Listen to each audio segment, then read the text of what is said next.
Is a diagnosis shaping your identity? Hi, I'm Dr. Alex Ridley. This is episode 47 of Rejuvenated Women, Impeccable Health for High-Performing Women.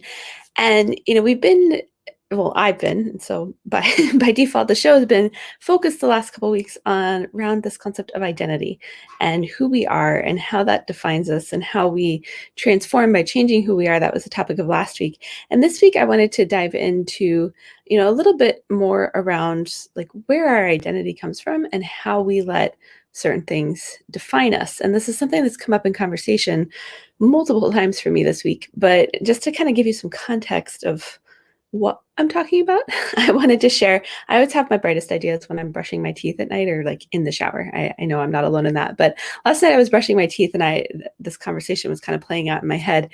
And I had this thought of, my husband and I, we binge watch shows. And especially in the year 2020, there were a lot of shows that we've binge watched. But one of our favorites was, or always will be, the show Burn Notice. And so if you're not familiar with it, it's a show about this guy named Michael Weston who used to be a spy. And every single episode starts off with, my name is Michael Weston and I used to be a spy.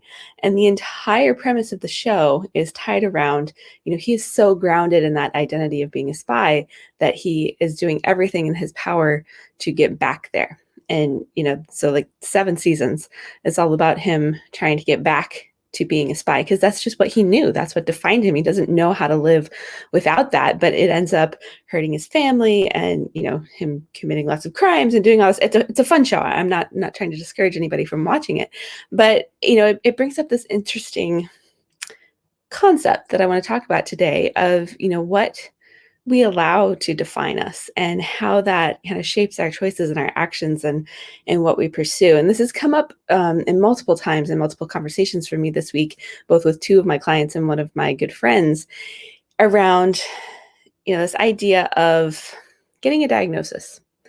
And for so many of us, we maybe have gone through the experience of we have a diagnosis of something related to our health, right? And so it could be a relief. Some women experience it as a relief, like, oh, there's something that, makes sense and puts a label on all these things I've been experiencing. I've definitely been there, and I've talked to women who are there.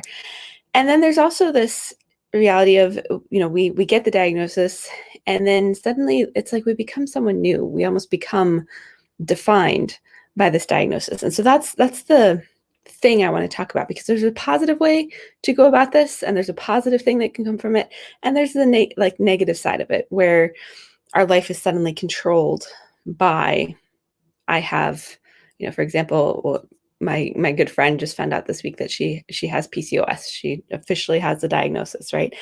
And in those moments, it's like, oh, everything makes sense. And oh crap, now I'm defined by a diagnosis for the rest of my life. And so I really want to encourage, everyone who watches this, listens to this, we do this as video and on podcast now. You want to look at, what are you allowing to define you? And how is that impacting, what you are doing with your life and what you allow yourself to be capable of? And why this is important is, there's this fine line between, we don't necessarily need, but a lot of us, like there's some, what do I want to say? Finality, not really finality, but there's like some peace in having a diagnosis and having someone say like, hey, this makes sense. Here's why this is happening. Here's what it's labeled. There's also this danger of then you become that label, right? And everything in your life is geared around that label. So for example, one of my clients she's this brilliant, awesome woman. She's probably going to listen to this at some point, but she has been working with me and with a counselor, and the therapist suggested, she was like, why don't we test you for ADHD? And there's this odd thing where I've met several really brilliant women who have gone through the testing for ADHD and been found positive, but they've been living with it their whole life. So, she kind of falls into that category. And I asked her at one point in our conversation, I was like, at this point, like, will you do anything differently based on having a diagnosis? Like, what does a diagnosis do for you? And she thought about it and she's like, honestly, no, I wouldn't do anything differently. I feel like I've been managing very well. It would just kind of give an answer to, certain aspects of herself that she just she's accepted, but she thinks are weird, right? Or are different from, not weird, but different from the rest of the world. And, there's these things she understands about herself, but it would just be helpful for her to have a label. But ultimately, it's not going to change the course of her life. She's not looking to go down the road of getting medication or, suddenly going to have all these things that she has to alter or change to deal with the fact that she now has a diagnosis. So she's one example of someone who, can use that diagnosis and be able to just be with it and, take it on, but really not have it alter the course of life. And that's not to say, there's certain things like cancer or MS or, some of these more debilitating, not that, there's a range of what diseases we can have and diagnoses we can have and how much they do impact our life, just depending on the route that we choose to go to treat those. But it doesn't have to define us or alter our plan or our course or our life. And that's really, what I'm about and what integrative and functional medicine is about. And, what health coaching is about. It's about helping you take on and be able to still be you in spite of or with, some sort of diagnosis that until now we've thought that, a life of medications or any of these things are the only possibility. And it doesn't have to be like that. PCOS, I've seen lots of women get their life back, their cycles back, their, balance back in their body through making some lifestyle changes and through, just changing mindset and changing their identity and not letting it rule and control them. And so my encouragement to you, if you're somebody who's dealing with some sort of diagnosis, right? Whatever it may be, to not let it define you. And I want to wrap this up with, I had and we're going to talk about where this comes from and kind of the more negative side of this. But, I've shared on this show a couple of times. At one point in my early 20s, I was diagnosed with what's known as vulvodynia. And so it literally just means pain around the vulva, which is the opening to the vagina. And I had lots of pain when I peed, when I had my cycle. Any kind of intimacy was absolutely terrifying for a good 6-7 years. Even childbirth, like the thought of that, I got pregnant, but even childbirth was like, what's going to happen? And so, I looking back on it, when I finally decided to get some help, it was a lot of it had become at a certain point. And for those of you who are dealing with a chronic condition, this can happen to us. A lot of it was psychologically driven. I was so fearful of this thing that I allowed it to control me and define me. And so I really had to go through this journey of like healing my emotional connection to all of that. Not that what I went through wasn't real or wasn't, something stressful and difficult, but, I had really allowed it to control me for years, especially in the realm of intimacy. And so, today I'm, very happily can enjoy intimacy in my marriage and intercourse and all of those things without pain and without fear.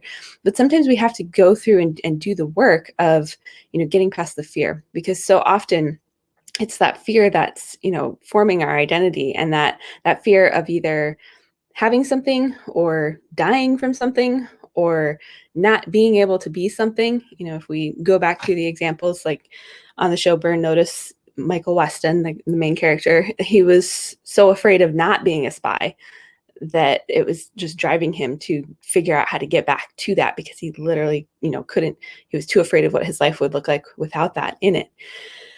Same with, I was, my other client that I had this conversation with this week, she got some really alarming lab results, and we've been working together for a little while, but not long enough to make significant progress, just because she's dealing with a lot. And the results she got, showed that her kidneys and her liver aren't functioning very well. And it immediately sent her back, 10 years to when her mom actually died of liver failure, or not kidney failure. And, that experience and watching that happen, and the fear that she has of, ending up like that and going down that road. And so it's very much like there. And obviously there's stuff that needs to be processed, and grief that gone through, and, some forgiveness for herself and for her husband and some other people in her life around everything that happened there. But, she was completely triggered, and she's been carrying all this stuff around inside. And I talk about a lot. Our emotions play a huge role in our body and our ability to heal, and whether or not we really get to the point of healing fully.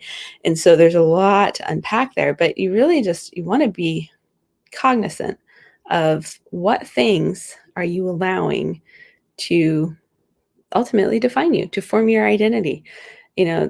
Are you holding yourself back because of something, or are you living your life to your fullest and still choosing to be whoever God made you to be, in spite of or in the face of some sort of challenge, some sort of diagnosis, some sort of something?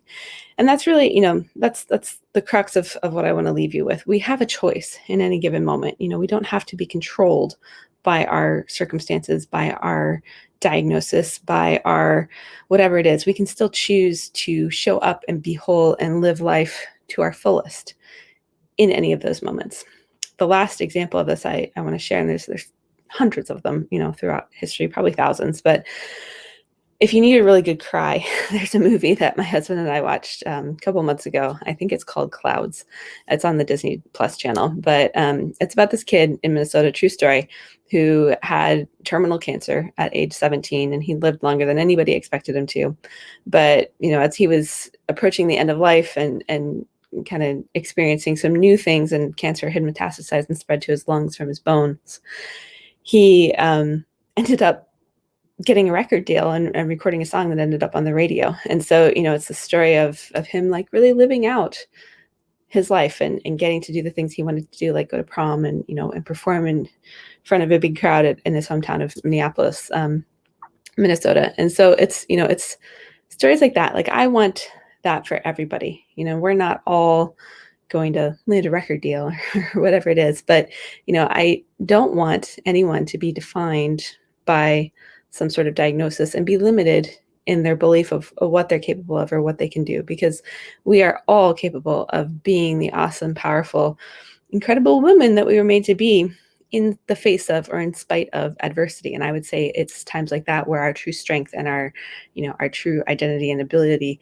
to shine really comes through. And so you want to just tap into that, whatever that looks like, whether it's through journaling or just making a list of, especially if you're feeling stuck, if you're feeling held back, if you're feeling like, you aren't really you, or you're lacking that passion, that connection to who you really are. Take a look at, what have you allowed to control you, define you? And that's not to say symptoms aren't real and feeling crappy is not real. And, all of that stuff isn't real. Just how can we approach it being the awesome, incredible, powerful person that we were born to be, instead of being at the effect of it. So hopefully this makes sense, serves you in some way. I have some interviews coming up in the next couple of weeks, so that's going to be exciting to just kind of give us some break from me talking at you all the time. But we will see you next week. Bye, everybody.